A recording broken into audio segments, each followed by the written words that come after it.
India ഒഴികെയുള്ള ഒട്ടുമിക്ക രാജ്യങ്ങൾക്കും ആയുധങ്ങൾ എന്ന് പറഞ്ഞ് കളിപ്പാട്ടങ്ങൾ നൽകി, ഉപകരണങ്ങൾ എന്ന് പറഞ്ഞുകൊണ്ട് ഏറ്റവും മോശമായ സാധനങ്ങൾ നൽകി പറ്റിക്കുകയും ചതിക്കുകയും ചെയ്യുന്ന ഒരു രാജ്യമാണ് ചൈന. ഇപ്പോൾ ചൈന ചതിച്ചിരിക്കുന്നത് ഉത്തര കൊറിയയാണ്. ഉത്തര കൊറിയയുടെ ഒരു കപ്പൽ ഉദ്ഘാടനത്തിന് മുമ്പ് തന്നെ നിലംപരിശായിരിക്കുന്ന ഒരു കാര്യം പുറത്തു വരുന്നുണ്ട്. എന്താണ് സംഭവം? ഉത്തര കൊറിയയുടെ രണ്ടാമത്തെ നേവൽ ഡിസ്ട്രോയറാണ് ഇപ്പോൾ അപകടത്തിൽപ്പെട്ടത്. തന്നെ പറഞ്ഞതുപോലെ ഈ ഷിപ്പ് അവരുടെ ഒരു സ്വപ്ന പദ്ധതിയായിരുന്നു. കാരണം 5000 ടൺ ഭാരമുള്ള ഈ ഷിപ്പ് നീറ്റിലേക്ക് ഇറങ്ങുക എന്ന് പറയുന്ന ചടങ്ങ്, അതായത് പണിഞ്ഞെല്ലാം തീർത്തതിന് ശേഷം കടലിലേക്ക് ഇറക്കുന്ന ഒരു ചടങ്ങ്. ഇത് വടക്കിഴക്കൻ തുറമുഖമായ ചോങ്ജിനിൽ നിന്നാണ് പുറത്തേക്ക് ഇറക്കുന്നത്. അങ്ങനെ ഇറക്കുന്ന സമയത്ത് തന്നെ ഈ കപ്പൽ അപകടത്തിൽപ്പെടുകയാണ്. എന്ന് പറഞ്ഞാൽ ഒരു വശം ചരിഞ്ഞു വീഴുന്നു. ഈ ചരിഞ്ഞു വീണതിൽ കുറച്ച് ഭാഗം കരയിൽ, കുറച്ച് ഭാഗം കടലിൽ എന്നൊക്കെയുള്ള രീതിയിലാണ് കിടക്കുന്നത്. ഇതിൻ്റെ സാറ്റലൈറ്റ് ചിത്രങ്ങൾ ഇപ്പം വലിയ രീതിയിൽ പ്രചരിച്ചു. അപ്പോൾ സാറ്റലൈറ്റ് ചിത്രങ്ങൾ കൂടി പ്രചരിച്ചതോടുകൂടി ഈ നോർത്ത് കൊറിയ ലോക രാജ്യങ്ങളുടെ മുന്നിൽ വലിയതായിട്ട് നാണം കെട്ടു. എന്ന് പറഞ്ഞാൽ അവിടുത്തെ ഏകാധിപതിയായ കിം ജോങ് ഉൻ പറയുന്നു, ഇപ്പോൾ നടത്തിയത് ഒരു ക്രൂരമായ ക്രിമിനൽ കുറ്റകൃത്യമാണ്. ആ ക്രിമിനൽ നടപടി അവർ നേരിടേണ്ടി വരും. അപ്പോൾ ലോകത്തിന് മുന്നിൽ ഉത്തര കൊറിയയെ നാണം കെടുത്തി എന്നാണ് ഇപ്പോൾ ഭരണാധികാരി പറയുന്നത്.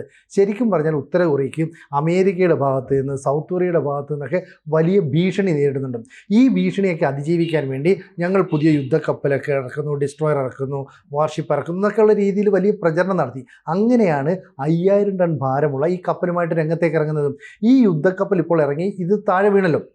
അപ്പോൾ വിദേശ രാജ്യങ്ങളിലെ വിദഗ്ധരെല്ലാം പറയുന്നത് ഇതിൻ്റെ നിർമ്മാണത്തിലുണ്ടായ അപാകത മാത്രമല്ലെങ്കിൽ ഇത് കടലിലേക്ക് ഇറക്കാൻ നേരത്ത് വിദഗ്ധരായ ആളുകളുടെ ഒരു സൂക്ഷ്മമായ പരിശോധന ഇല്ലായ്മ, ഇതൊക്കെയാണ് പറയുന്നത്. ഇപ്പോൾ ഉയർന്നു കേൾക്കുന്ന മറ്റൊരു കാര്യം, ഈ കപ്പൽ നിർമ്മാണവുമായി ബന്ധപ്പെട്ട് ഏറ്റവും അധികം സഹായം ചെയ്തത് ചൈനയാണ്. സാധാരണഗതിയിൽ റഷ്യയുമായിട്ടാണ് നോർത്ത് കൊറിയയ്ക്കൊക്കെ അത്യാവശ്യം സഹകരണമുള്ളതും അവരുടെ പിന്തുണയൊക്കെ കിട്ടും. കാരണം എല്ലായ്പ്പോഴും നോർത്ത് കൊറിയ, റഷ്യ, ചൈന ഒക്കെ ഏതാണ്ട് ഒരേ ബെൽറ്റിൽ വരുന്നതാണ്. ഇപ്പോൾ റഷ്യയുടെ ആ സെയിം പാറ്റേണിൽ കപ്പൽ നിർമ്മിക്കാതെ ഒന്ന് മാറി ചിന്തിക്കണമെന്ന് നോർത്ത് കൊറിയ ചിന്തിക്കുന്നു. അങ്ങനെയാണ് കിം ജോങ് ഉൻ ഈ പുതിയ കപ്പൽ നിർമ്മാണത്തിലേക്ക് കടക്കുന്നത്. ഇത് അമേരിക്കയെ ഒന്ന് ഞെട്ടിക്കുക, പേടിപ്പിക്കുക എന്ന ലക്ഷ്യമൊക്കെയാണ്. ഇതിന് വേണ്ട സാധനങ്ങളൊക്കെ ഇപ്പോൾ നൽകിയത് ചൈനയാണെന്നാണ് പറയുന്നത്. അപ്പോൾ ചൈനയിൽ നിന്ന് നൽകുന്ന യന്ത്ര സാമഗ്രികൾ, ഉപകരണങ്ങളൊക്കെ 1ാം തരം, 2ാം തരം, 3ാം തരം ഒക്കെ ഉണ്ട്. അപ്പോൾ കിം ജോങ് ഉന്നിനെ പോലെയുള്ള ഒരു ഭരണാധികാരി, അയാൾ ലോകം പേടിക്കുന്ന ഭരണാധികാരി, ആ ഭരണാധികാരിയെ പോലും ഷീ ജിൻപിങ്ങിൻ്റെ രാജ്യം ഞെട്ടിക്കുന്നു, പറ്റിക്കുന്നു എന്നൊക്കെ പറഞ്ഞാൽ നമുക്ക് വിശ്വസിക്കാൻ പറ്റും. അപ്പോൾ തന്നെ അറിയാം നമുക്ക് ചൈന പാകിസ്ഥാന് കൊടുത്ത വ്യോമ പ്രതിരോധ ഉപകരണങ്ങൾ, ഇന്ത്യൻ ആക്രമണത്തിൽ അതെല്ലാം തന്നെ തകർന്നു പോവുകയാണ്. അവർ കൊടുത്ത യുദ്ധവിമാനങ്ങൾ, അതിനും ഫലപ്രാപ്തി ഉണ്ടായില്ല. അവർ ഒരു മിസൈൽ വിക്ഷേപിച്ചു, അതിൻ്റെ ഭാഗങ്ങളെക്കുറിച്ചൊക്കെ, അത് ഇന്ത്യയിൽ വീണ് തകർന്നു പോയപ്പോൾ അതിൻ്റെ പാർട്സിനെ കുറിച്ച് പഠിക്കാൻ അമേരിക്കയും ജപ്പാനും ഒക്കെ വരുന്നു. അപ്പോൾ എല്ലായ്പ്പോഴും ഒരു ഇരുമ്പ് മറയ്ക്കുള്ളിൽ കഴിയുന്ന ചൈന അവരുടെ കയ്യിൽ വലിയ പ്രോഡക്റ്റ് ഉണ്ടെന്ന് പറയുന്നു. ആ രീതിയിൽ വലിയ ഗാംഭീര്യം, വലിയ അഭിമാനമൊക്കെ കാണിക്കുന്നു. പക്ഷേ യഥാർത്ഥ യുദ്ധമുഖത്തേക്ക് വരുമ്പോൾ അതെല്ലാം തകർന്നു പോകുന്നു. സമാനമാണ് നോർത്ത് കൊറിയ ഒരു ഷിപ്പ് ഉണ്ടാക്കിയപ്പോൾ അതിന് വേണ്ട പാർട്സിനായിട്ട് കൂടുതൽ ആശ്രയിച്ചത് ചൈനയാണ്. അപ്പോൾ ചൈനയിൽ നൽകുന്ന ഈ ഉപകരണങ്ങളൊക്കെ തന്നെ ഗുണമേന്മയില്ലാത്തതാണ്, വേണ്ടത്ര കപ്പാസിറ്റി ഇല്ലാത്തതാണ്. ഇത് ലോകത്തിന് മുന്നിൽ തെളിയിക്കപ്പെടുകയാണ്. പക്ഷേ നാണം കെട്ടതെന്ന് പറയുന്നത് നോർത്ത് കൊറിയ എന്ന് പറയുന്ന ഒരു രാജ്യമാണ്. അവിടുത്തെ ഭരണാധികാരി എല്ലാവരുടെയും മുമ്പിൽ നാണം കെട്ടു. സാധാരണഗതിയിൽ ഇത്തരത്തിൽ കപ്പൽ നീറ്റിലിറങ്ങുമ്പോൾ കിം ജോങ് ഉൻ തന്നെ നേരിട്ട് വരുന്നതാണ്. പക്ഷേ എന്തോ ഇത്തവണ അദ്ദേഹം വന്നില്ല. പകരം അദ്ദേഹം ലൈവായിട്ട് അതിൻ്റെ ടെലികാസ്റ്റിംഗ് ഒക്കെ കണ്ടുകൊണ്ടിരുന്നു. മാത്രമല്ല വൻ ജനക്കൂട്ടം ഇത് കാണാനായിട്ട് അവിടെ എത്തുകയും ചെയ്തു. അപ്പോൾ ജനക്കൂട്ടം ആകെപ്പാടെ ജനക്കൂട്ടത്തിന് മുമ്പിൽ നാണം കെട്ടു. ഒരു ഭരണാധികാരിയല്ലേ നാണം കെടുന്നത്, ഒരു രാജ്യമല്ലേ നാണം കെടുന്നത്. അപ്പോൾ അമേരിക്കയെ പേടിപ്പിക്കാനായിട്ട് അല്ലെങ്കിൽ സൗത്ത് കൊറിയയെ പേടിപ്പിക്കാനായിട്ട് എന്ത് ഉദ്യമവുമായിട്ട് നോർത്ത് കൊറിയ ഇറങ്ങിയോ ആ ഉദ്യമം ഇവിടെ പരാജയപ്പെടുകയാണ്. അപ്പോൾ ആധുനിക യുദ്ധക്കപ്പലുകൾ, വെടിക്കോപ്പുകൾ, മിസൈലുകൾ ഇതൊക്കെ നിർമ്മിച്ച് ഞങ്ങൾ വലിയ ശക്തിയുള്ള രാജ്യമാണെന്ന് കാണിക്കാനായിട്ട് നോർത്ത് കൊറിയ ചില ശ്രമങ്ങൾ നടത്തും. അവിടെ ചൈന ഒരു പണി കൊടുത്തതാണെന്ന് വേണമെങ്കിൽ നമുക്ക് പറഞ്ഞുകൂടെ? തീർച്ചയായിട്ടും ഈ കിം ജോങ് ഉന്നിന്റെ ഭരണത്തിൽ അവിടുത്തെ ജനങ്ങൾ പോലും തൃപ്തരല്ല. കാരണം ആധുനിക സൗകര്യങ്ങളൊന്നും അതിൻ്റെ അകത്ത് കൊണ്ടുവരാൻ അയാൾ സമ്മതിക്കില്ല. ഒരു ഏകാധിപതിയെ പോലെ അയാൾ രാത്രി എന്ന് പറഞ്ഞാൽ രാത്രി, അയാൾ പകലെന്ന് പറഞ്ഞാൽ പകൽ. അതാണ് അവിടുത്തെ ഒരു ജീവിത രീതി എന്ന് പറയുന്നത്. അയാളുടെ ഫോട്ടോ ഇല്ലാത്ത വീടുകളിൽ ഒക്കെ തീടുവന്നോ എന്തൊക്കെയോ ഒരു പുതിയ നിയമങ്ങളൊക്കെ അയാൾ കൊണ്ടുവന്നായിരുന്നു. അപ്പോൾ അമേരിക്കയും തനിക്ക് ശത്രുതയുള്ള രാജ്യങ്ങളെയൊക്കെ ഒന്ന് കാണിക്കാം, ഒന്ന് ആളാവാം എന്നൊക്കെ വിചാരിച്ചുകൊണ്ടായിരിക്കാം ഇത്തരം ഒരു വലിയ കപ്പൽ നിർമ്മാണത്തിലേക്ക് അവർ കടന്നത്. പ്രത്യേകിച്ച് അമേരിക്കയുടെ ഒരു ഭീഷണി നിലനിൽക്കുമ്പോൾ തങ്ങൾക്കും പിടിച്ചു നിൽക്കാൻ ഒരു എന്താ പറയുക, ഒരു തടി വേണമല്ലോ. അപ്പോൾ അതുകൊണ്ട് ഇങ്ങനെ ചൈനയെ സമീപിച്ചു. ചൈന പിന്നെ പണി കൊടുത്തതാണ്, അതായത് ഏറ്റവും ഡൂക്കിലി സാധനം കൊടുത്ത് നിർമ്മാണം നടത്തി, ചൈനയെ വിശ്വസിച്ച് ഇവർ നിർമ്മാണം നടത്തി ഉദ്ഘാടനത്തിന് തൊട്ട് മുമ്പ് തന്നെ അത് നിലംപരിശായി എന്നുള്ളതാണ് യാഥാർത്ഥ്യം. ഇനി ചൈനയെ ഇങ്ങനെ വച്ചേക്കോ? ശരിക്കും പറഞ്ഞാൽ ഇപ്പം കിം ജോങ് ഉൻ പറയുന്ന ഉദ്യോഗസ്ഥർ അനാസ്ഥയാണ് ഇതിന് കാരണം സാധനങ്ങൾ തെരഞ്ഞെടുക്കുന്നതിലുള്ള വീഴ്ച. ശാസ്ത്രജ്ഞര് അതുപോലെ ഉദ്യോഗസ്ഥരെയൊക്കെ തീർക്കുമായിരിക്കും. അതല്ലേ, അതൊക്കെ സംശയം വേണ്ട. കാരണം ഈ ജൂണിൽ ഈ അവിടുത്തെ കമ്മ്യൂണിസ്റ്റ് പാർട്ടി എന്ന് പറയുന്ന അവിടുത്തെ ആ പാർട്ടിയുടെ പ്ലീനറി സമ്മേളനം നടക്കാൻ പോവുകയാണ്. അപ്പോൾ അവരെ സംബന്ധിച്ചിടത്തോളം ആ സമ്മേളനത്തിന് വളരെ പ്രാധാന്യമുണ്ട്. അപ്പോൾ ജൂണിൽ നടക്കുന്ന സമ്മേളനത്തിന് മുമ്പിൽ നമ്മൾ വലിയ അജയ്യ ശക്തികളാണെന്ന് തെളിയിക്കാൻ വേണ്ടിയാണ് ഈ 5000 ടൺ ഭാരമുള്ള കപ്പൽ നിർമ്മിച്ചത്.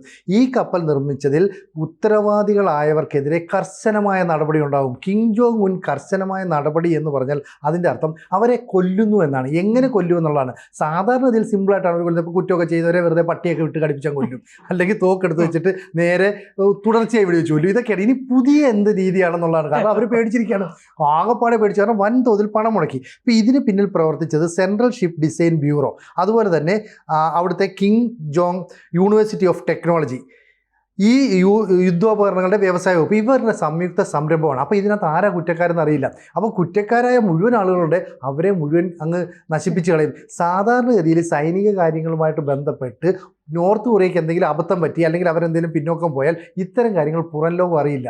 പക്ഷേ ഈ കാര്യങ്ങൾ അറിയുന്നു. അതായത് കിം ജോങ് ഉൻ തന്നെ പരസ്യമായി പറയുകയാണ്, ഞങ്ങളുടെ ഒരു യുദ്ധക്കപ്പൽ നീറ്റിലേക്ക് ഇറങ്ങുന്ന വഴി അപകടത്തിൽപ്പെട്ടു. ഇതിൻ്റെ സാറ്റലൈറ്റ് ദൃശ്യങ്ങൾ പുറത്തേക്ക് വരുന്നു. ഒരു ടാർപോളിൻ കൊണ്ട് കപ്പൽ മൂടിയിട്ടേക്കുന്നു. ഒന്ന് ആലോചിക്കുക, നമ്മുടെ നാട്ടിലൊക്കെ വണ്ടി ഇടിക്കുമ്പം ഈ നീല ടാർപ്പൊക്കെ കൊണ്ട് മൂടത്തില്ലേ?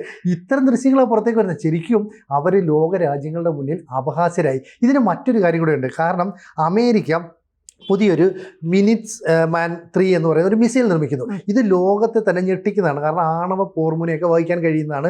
അമേരിക്കയിൽ ഇരുന്ന് തന്നെ അറ്റാക്ക് ചെയ്യാൻ പറ്റും.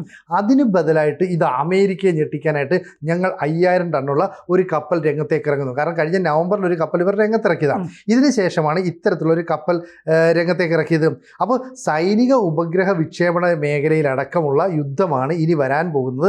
അത്തരം യുദ്ധങ്ങൾ വരുമ്പോൾ, അതായത് സാറ്റലൈറ്റ് യുദ്ധങ്ങളുടെ കാലത്തേക്ക് വരികയാണ്. അപ്പോൾ ഈ വ്യോമയുദ്ധം നടക്കുമ്പോൾ തന്നെ നാവിക മേഖലയ്ക്ക് ഒരു തങ്ങളുടേതായ ശക്തി വർദ്ധിപ്പിക്കാൻ കഴിയും. അത് ഈ കഴിഞ്ഞ ഇന്ത്യ പാക് സമയത്ത് തന്നെ, യുദ്ധസമയത്ത് നമ്മൾ കണ്ടതാണ്. കാരണം ഇന്ത്യൻ നേവി തയ്യാറായിരുന്നേ ഉള്ളൂ. നമ്മളൊന്ന് തൊടുത്തിരുന്നുവെങ്കിൽ, അതായത് നമ്മുടെ ആയുധങ്ങൾ തൊടുത്തു വിട്ടിരുന്നെങ്കിൽ എന്ത് സംഭവിക്കണം എന്ന് പറയുന്ന പോലെയാണ്. ആണവ ആയുധങ്ങൾ വഹിക്കാൻ കഴിയുന്ന 70ഓളം മിസൈലുകളെ വഹിക്കാൻ കഴിയുന്ന ന്യൂ ജനറേഷൻ എന്ന് പറയാവുന്ന യുദ്ധക്കപ്പലായിരുന്നു ഈ കിം ജോങ് ഉന്നിൻ്റെ സ്വപ്നം. എത്രയോ കാലത്തെ പദ്ധതിയാണ്. അതാണ് ഇവർ നിർമ്മിച്ചതും അതാണ് നീറ്റിലേക്ക് ഇറങ്ങിയതും. അപ്പോൾ ലോകത്തെ തന്നെ ഞെട്ടിക്കാൻ ഇറങ്ങി അവരെ ചൈന ശരിക്കും ഞെട്ടിച്ചു എന്ന് പറയുന്നതിനാണ് അർത്ഥം. ചൈന പറ്റിച്ചു എന്ന് പറയാം. ഇപ്പം ജൂൺ അവസാനത്തോടുകൂടി ഇവരുടെ ഈ കപ്പൽ നീറ്റിലിറക്കാമെന്നാണ് പറയുന്നത്. പക്ഷേ ഒരു തവണ അപകടത്തിൽപ്പെട്ട ഒരു യുദ്ധക്കപ്പൽ വീണ്ടും നീറ്റിലേക്ക് ഇറങ്ങിയാൽ അത് അത്ര ശോഭിക്കില്ല, അത് ഗുണകരമാകില്ല. കാരണം ഇതിൻ്റെ കുറേ ഭാഗത്തൊക്കെ അപകടം പറ്റിയതിൻ്റെ കൃത്യമായ തെളിവുകളൊക്കെ പുറത്തു വരുന്നുണ്ട്. പക്ഷേ കപ്പലിൻ്റെ അടിഭാഗത്ത് വലിയ വിള്ളലോ കേടുപാടുകളോ ഒന്നും കാണുന്നില്ല. പക്ഷേ അതില്ലെങ്കിൽ പോലും അതിനകത്തുള്ള യന്ത്രസാമഗ്രികളെ ഇപ്പോൾ വിശ്വസിക്കാൻ പറ്റാത്തൊരവസ്ഥയിലേക്ക് എത്തി. കാരണം ചൈന നൽകിയ യുദ്ധോപകരണങ്ങൾ പാകിസ്ഥാനെ ഒരു തവണ പോലും സഹായിച്ചില്ല എന്ന് പറയുന്നത് പോലെ സോവിയറ്റ് കാലഘട്ടം മുതൽ തന്നെ ആ രീതിയിൽ കപ്പൽ നിർമ്മിക്കുക എന്നാണ് നോർത്ത് കൊറിയയുടെ ഒരു ശൈലി. അവരുടെ സഹായമുണ്ട്.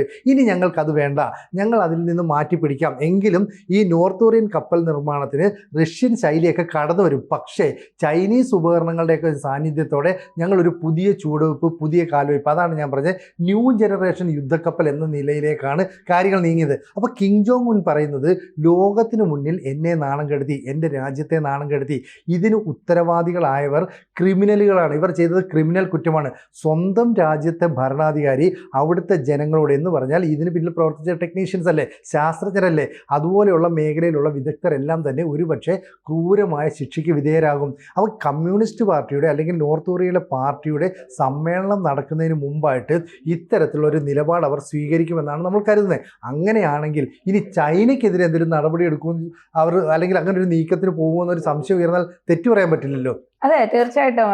ചൈനയെ സംബന്ധിച്ചിടത്തോളം ഇതുപോലെ എന്താ പറയുക, ലോകരാജ്യങ്ങളെ പറ്റിച്ചുകൊണ്ട് മുന്നോട്ട് പോകുന്ന ഒരു നിലപാട് ചൈന പലപ്പോഴും സ്വീകരിക്കുന്നുണ്ട്. ഇപ്പോൾ പാകിസ്ഥാൻ വളരെ ധൈര്യപൂർവ്വം ചൈന ഒപ്പമുണ്ട്, ചൈനയുടെ യുദ്ധോപകരണങ്ങൾ കൊണ്ട് ഇപ്പോൾ ഇന്ത്യ അങ്ങ് തകർത്ത് കളയാമെന്നൊക്കെ വിചാരിച്ചാണ് അവിടെ നിന്ന് യുദ്ധോപകരണങ്ങൾ വാങ്ങിയത്.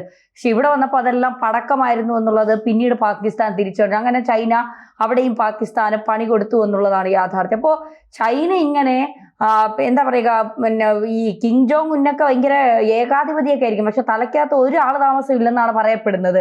ഒരു ബുദ്ധിയുമില്ല, ഒരു വിവരവും ഇല്ലാത്ത ഒരു മനുഷ്യനാണ്. എന്നുവെച്ചാൽ ഒരാളെ ഇഷ്ടപ്പെട്ടില്ല അപ്പം തല വെടിവെച്ച് കൊല്ലും. അങ്ങനത്തെ ഒരു വൃത്തിയുടെ സ്വഭാവമാണ് അയാൾക്കെന്നാണ് പറയുന്നത്. അപ്പോൾ അങ്ങനെ ഒരു മനുഷ്യനെ പറ്റിച്ച ചൈനയെ അയാളിനി ആക്രമിക്കുവോ അണുവായുധം ഇട്ട് തീർക്കുവോ എന്നുള്ളത് കണ്ടു തന്നെ അറിയണം. ശരിക്കും ചോഹ്യോൺ എന്ന് പറയുന്ന കാറ്റഗറിയിൽപ്പെട്ട കപ്പലുകളാണ് നിർമ്മിച്ചത്. ഈ കപ്പലുകൾ നിർമ്മിക്കാൻ വേണ്ടിയിട്ട് കൊറിയൻ പീപ്പിൾസ് നേവി വലിയ ശ്രമങ്ങൾ നടത്തി. അങ്ങനെ നേവി, അതായത് കടൽ മാർഗം തങ്ങൾക്ക് ആധിപത്യം സ്ഥാപിക്കാനുള്ള ശ്രമത്തിൻ്റെ ഭാഗമായിട്ടാണ് ഇതെല്ലാം നടത്തിയത്. പക്ഷേ രാജ്യത്തിനെ ലോകത്തിന് മുന്നിൽ അപമാനിച്ച അല്ലെങ്കിൽ നാണം കെടുത്തിയ ഉദ്യോഗസ്ഥർക്കെതിരെ കർശനമായ നടപടി സ്വീകരിക്കും. കാലാകാലങ്ങളായിട്ട് സോവിയറ്റ് യൂണിയൻ്റെ പാരമ്പര്യ പ്രതിരോധ സംവിധാനങ്ങൾ ഉപയോഗപ്പെടുത്തിയ നോർത്ത് കൊറിയ എന്തിനാണ് ചൈനയെ കൂടുതൽ ഡിപ്പെൻഡ് ചെയ്തത്? അപ്പോൾ ഷീ ജിൻപിങ് ഇവിടെ ഒരുപക്ഷെ ഈ കിം ജോങ് ഉന്നിനെ സ്വാധീനിച്ചിരിക്കാം, അല്ലെങ്കിൽ ഇരു രാജ്യങ്ങളും തമ്മിലുള്ള ബന്ധം കൂടുതൽ ദൃഢമാക്കാൻ ശ്രമിച്ചിരിക്കാം. കാരണം ചൈന ലോകത്ത് ഏതാണ്ട് ഒറ്റപ്പെടുന്ന ഒരു സാഹചര്യമൊക്കെ വന്നു. ഇപ്പോൾ ഇന്ത്യയിൽ നിന്ന്, അമേരിക്കയിൽ നിന്നൊക്കെ അവർ ഒന്നും വേറിട്ട് നിൽക്കണം. ആ സമയത്ത് ഇനി ഞങ്ങൾ നോർത്ത് കൊറിയ, റഷ്യ, ചൈന വലിയ ശക്തിയാകുമെന്നൊക്കെ രീതിയിലുള്ള പ്രവർത്തനം നടത്തിയായിരിക്കും. പക്ഷേ കിം ജോങ് ഉന്നിന് ഇത് വലിയ അപമാനമായിട്ട് മാറി. അമേരിക്കയ്ക്ക്, സൗത്ത് കൊറിയയ്ക്ക് ഒക്കെ വലിയ ഭീഷണി ഉയർത്താനായിട്ടാണ് ഇവർ ഈ കപ്പൽ നിർമ്മിച്ചത്. എന്തായാലും ഒരിക്കൽ അപകടത്തിൽപ്പെട്ടതായതുകൊണ്ട് തന്നെ ജൂൺ അവസാനത്തോടെ റിപ്പയർ ചെയ്യാമെന്ന് പറയപ്പെടുന്നു. പക്ഷേ അത് എത്രത്തോളം ഫലപ്രദമാകും നമുക്ക് കണ്ടെത്താൻ കഴിയില്ല.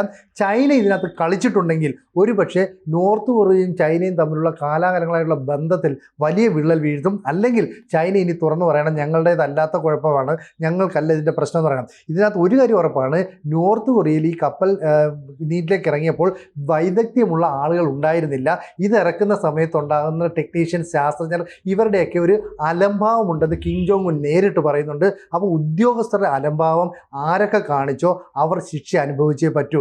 ഇതിനെ ഒരു ക്രിമിനൽ നടപടിയായിട്ടാണ്, ക്രിമിനൽ പ്രവൃത്തിയായിട്ടാണ് കിം ജോങ് ഉൻ ലോകത്തിന് മുന്നിൽ അവതരിപ്പിക്കുന്നത്. എന്തായാലും സാറ്റലൈറ്റ് ചിത്രങ്ങൾ ഇപ്പോൾ സമൂഹ മാധ്യമങ്ങളിൽ വളരെയധികം പ്രചരിക്കുന്നു. 5000 ടണ്ണുള്ള നോർത്ത് കൊറിയയുടെ കപ്പൽ ഇടിഞ്ഞു പൊളിഞ്ഞ് താഴെ കിടക്കുന്നു, പകുതി കടലിൽ പകുതി കരയിൽ, എന്നിട്ട് നീല ടാർപോളിൻ കൊണ്ട് മൂടിയിരിക്കുന്നു. ഇത് ലോകത്തിന് മുന്നിൽ നോർത്ത് കൊറിയ വലിയ അപമാനിതരായി മാറുകയാണ്. കിം ജോങ് ഉൻ ഇനി അടുത്ത നടപടി എന്ത് സ്വീകരിക്കുമെന്നത് ലോക രാജ്യങ്ങളെല്ലാം തന്നെ ഉറ്റുനോക്കുകയും ചെയ്യുന്നുണ്ട്. തീർച്ചയായിട്ടും കൂടുതൽ വാർത്തകളും വിശേഷങ്ങളും നിങ്ങളിലേക്ക് എത്താൻ ABC മലയാളം സബ്സ്ക്രൈബ് ചെയ്യുക, ബെൽബട്ടനും അമർത്തുക.